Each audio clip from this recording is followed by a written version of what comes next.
कतारको रात एक विदेशीको कथा। घरबाट टाढा आकाशको तारा जस्ता टाढा मेरो सपना पनि। म कतारको सुनसान सडकमा हिँडिरहेको थियो। हातमा कामको टोकरी, मनमा यादको बोझ। नेपालमा परिवार, सानो गाउँ अनि आफ्नै घरको सम्झना।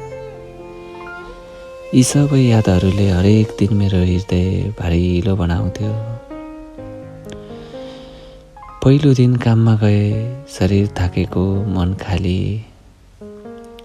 कोठामा फर्कदा सुनसानता र खाली पेट मात्र थियो। साथीहरूसँगको कुरा गर्न भाषा फरक, खाना फरक, संस्कृति फरक, सबै नयाँ र चुनौतीपूर्ण। कतारको चम्किलो सहर भित्र मेरो जीवनको अँध्यारो, दुई विकल्प फरक दुनियाँ जस्तो। तर मैले हार मानिन, म आफैसँग सम्झौता गरेँ।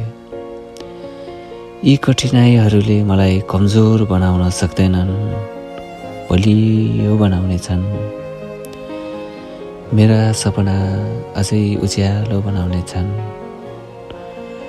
र रातको तारा चाहिँ मेरो आशा निरन्तर चम्किरहेको थियो।